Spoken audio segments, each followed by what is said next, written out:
Okay, here we go again. It looks like things are going to be pretty difficult. And I also turned the volume a little bit, but I don't know if you can really hear the music anyway. Not like a lot of people seem to care, so let's talk to the judge. What can I do for you? And apparently I need to present evidence anyway, so no matter what, I'll have to present the face mask. Because he seems to already have something covering his face in the first place. Like, it's not like a face mask will make much of a difference. Ladies and gentlemen of the jury, I would draw your attention to prosecution evidence number 3, a face mask.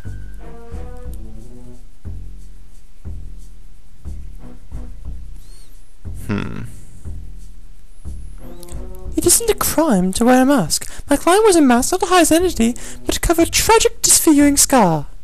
He may be sensitive and self-conscious, but there's no reason to suspect him of a brutal attack.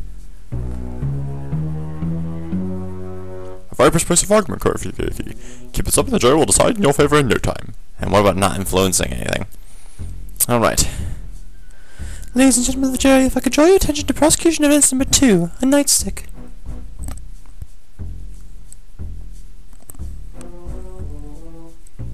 Wait, what? I've got what's black and sticky. My client is adamant that it's not his stick, and the nightstick was found on my client. Well, my client swears that his nightstick doesn't belong to him. He picked it off the street but just before the local authorities unjustly arrested him. If the jurors are as bold as I am, you're not going to win this case. Try presenting the evidence again, but in a different manner. Okay, I like how the judge is like giving me like 20 million chances. Let's go through this again.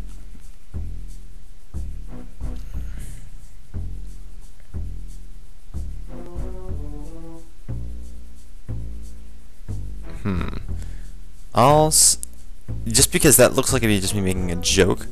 Or actually, you know what? For the heck of it, I'm just gonna say what's black and sticky. What's black and sticky? A nightstick! It doesn't look all that harmful, really. Maybe it was a cane that got cut in half. I'm not sure that if you couldn't think of anything better to say. The jury's not going to side with you on this, I'm afraid. Okay, let's try this again. Ladies and gentlemen, if I could draw your attention to prosecution evidence number 2, a nightstick. The nightstick was certainly found in my client, but it's no crime to be armed. The defendant was travelling through Edgeville on the borders of the wilderness. Could have been foolish to do so without protection. A very persuasive argument for your keep us up and the jury will certainly decide in your favor, after they have already heard my fucked up arguments in the first place. Well, we got the fingerprint left, so... Ladies and gentlemen of the jury, the prosecution is that assume that fingerprint on a nightstick assumes guilt. I'd like to point out that it would be entirely unusual if his fingerprint wasn't there. The nightstick was taken from him on arrest. This neither proved nor disproved that he used the nightstick against the alleged victim. It simply proves what we already knew. The defendant was carrying it at the time of his arrest. Well done, Curfew. The jury seems to agree with your evidence. Please continue with our case. Presented all evidence, time to move on to witnesses.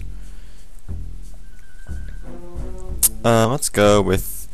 Well, I can't summon the defendant and try to have him testify. That's real nice. Well, let's go with the victim first. The defense calls the victim. Teleportation in. Let's ask about the attack. Mr. Murray, I'd like to talk to you about the alleged attack. Sure, I just want a chunk of money from a bet I'd made. I was headed to the bank to deposit my winnings, and I clicked way too fast, so I couldn't see the rest of it. So when he attacked you, he took your money? Yeah, he did. It was the first time I won a bet in months, and all my money was gone. Then why was the money found on the defendant when arrested? Or on you, for that matter? Where did the money go? I don't... Could it be that, like every other time you've placed a bet, you lost all your money? Then seeing that my client wore a mask, you formed a plan to get a little compensation? No! The money must have been misplaced. Wouldn't be surprised if the officers kept it for themselves. That is very doubtful, Mr. Murray.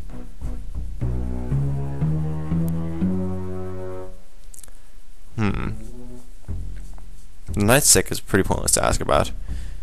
And the face mask. I don't see what would be use of asking about these two things. That's all for now. Thank you. What can I do for you? Your Honor, I'd like to call a witness. The arresting officer. The defense calls the arresting officer. Now let's speak with the arresting officer. Let's ask about the nightstick. So you found a weapon on the defendant. Yep, the defendant had a nightstick on him. We confiscated during the arrest and later tested for fingerprints. It's not very surprising the fingerprints were his, since he was carrying them when you arrested him. Just following procedure, ma'am. Okay, boring. Let's ask about the victim. What can you tell me about the victim? Mr. Murray's is a running joke along the Edgefield Constabulary. We call him Roger Dodger as he runs to us whenever he wants to dodge a beating from loan sharks. So the victim and the only witness to this crime isn't the most trustworthy of people. You could say that. In my past dealings with him, he's not that truthful, he's always in trouble. I think that will be enough. It's time for you to summarize your case to the jury. Now you're ready to summarize your case to the jury. You'll be offered a chance to aim the speech at one specific member of the jury. Take a good look and appeal to one who will be sympathetic to your case, as they will in turn persuade their fellow members during the recess. How do I know who to appeal to? I'll recommend analysing their appearance and looking at the case from their point of view. I've also heard rumours of jewellery that offers extra insight. Maybe if I had the Ring of Sharos it would help me out. Which member of the more likely to sympathise with the client? Mugger level 6. Which member of the jury would like to appeal to? If I had the Ring of Sharos, I bet that's what would allow me to figure out more of the jury members.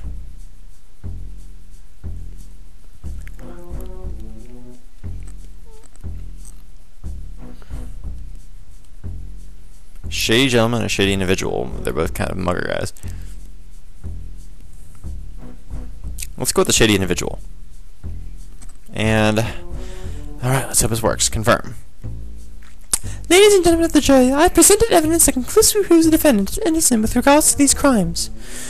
Who are we to judge someone on how they dress?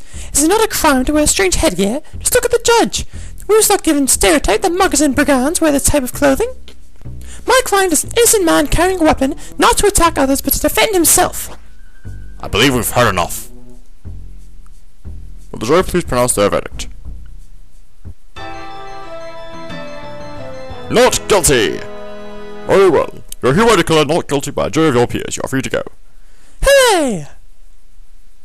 Yay, and random balloons. So let's burst these. Damn it. You present a good case. Thank you. What's with the balloons? Oh, the course is built over the old party room. Balloons we can handle.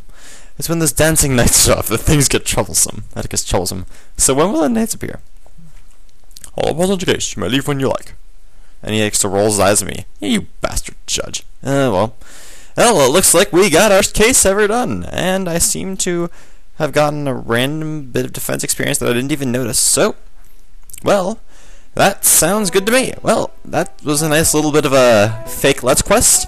And I look forward to getting my next court summons, although unfortunately I will not record. Actually, it'll probably be a long time before I get my next court summons. So I'll actually ask you guys to leave in the comments whether or not you'd want me to record each case that I do. So until then, I'll just leave your response on whether or not to record each case, and hopefully I'll have enough viewers that people will actually care enough and actually decide to write something. So, thank you for watching this small version of Let's Quest, and I'll see you in my next video, whether it be quest or review.